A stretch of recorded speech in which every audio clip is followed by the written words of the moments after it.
হ্যাঁ, আজকে হচ্ছে আমার এক প্রিয় মানুষের জন্মদিন। তাই সকাল থেকে আমি খুবই ব্যস্ত।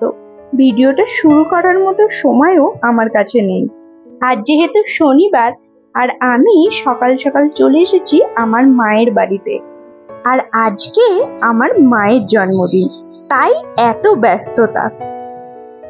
সকালে এসেই বাজার করলাম সবকিছু, সেই ক্লিপগুলো আমি নিতে পারিনি।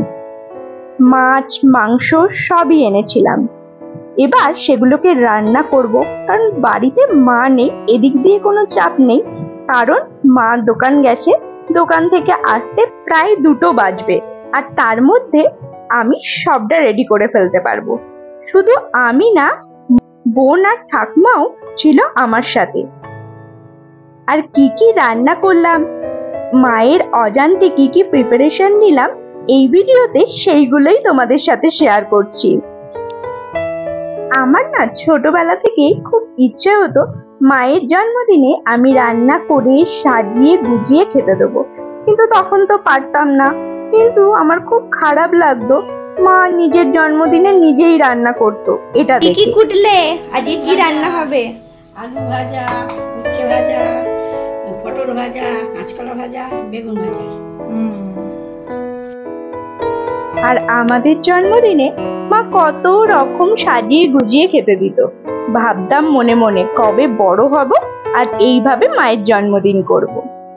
আমি তো ওপাশে পায়েস করছিলাম, আর ঠাকমা পাঁপড় ভাজাটা করে নিচ্ছিল। আমি যখন কালকে ঠাকমাকে ফোন করে বললাম যে আমরা মায়ের জন্মদিন করব, এই রান্না করব, তখন ঠাকমা নিজেই বলল, হ্যাঁ কর, আমি সবকিছু করব। এদিকে দেখো আমার বোনও কত কাজে। মশলা মাছের পুরো প্রিপারেশনটা ও কিন্তু নিজেই করে ফেলেছে। আর 5 রকম ভাজা, ডাল সবটাই করেছে আমার ঠাকুমা। আমি বলেছিলাম ঠাকুমাকে যে তোমাকে করতে হবে না, আমি বরঞ্চ করছি। বললো না না, আমিই করব। আর এদিকে দেখো আমি না ফার্স্ট টাইম আজকে রসগোল্লার পায়েস করেছি, আর পায়েসটা পুরো রেডি হয়ে গেছে। আর এদিকে ঠাকমা পটল ভাজা করছে।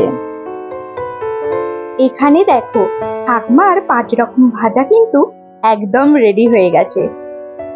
আমি চলে এসেছি এখন ওপরে ঠাকমার ঘরে, কাঁসারের থালা বাসন বার করছি। এই যে গ্লাস বার করেছি, এই থালাটা পছন্দ হয়েছে বার করেছি, আর এতগুলো বাটি পছন্দ করেছি।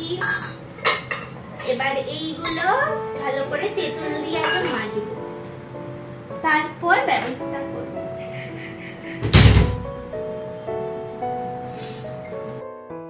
এরপর ওই বাসনগুলো নিয়ে আমি চলে এসেছিলাম মাজার জন্য। তেঁতুল দিয়ে ভালো করে মাজছিলাম। আর এদিকে হচ্ছে ডাল। আর এখানে আমি এরপর স্টার্ট করে দিয়েছিলাম মশলা মাছ ভাজাটা। মাছ ভাজাটা কিন্তু দেখতে দারুণ হয়েছে। এটাও কিন্তু আমরা ফার্স্ট টাইম ট্রাই করছি, জানি না কেমন হবে। আর এরপর আমি চিকেনটা করছিলাম, মানে আমার বোন বলল আমাকে দে, আমি নাড়বো, তাই আমি ভিডিও করছি আর ও নাড়ছে। আমাদের কাজু চিকেন পুরোপুরি রেডি, বেশ দারুণ দেখতে হয়েছে না?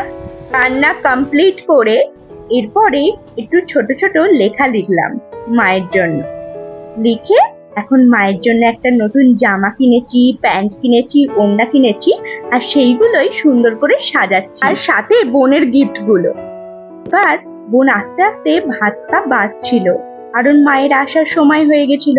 আমাদের এই ছোট্ট সারপ্রাইজটা আমার মায়ের কেমন লাগলো সেটা পরের ভিডিওতে দেখতে পাবে।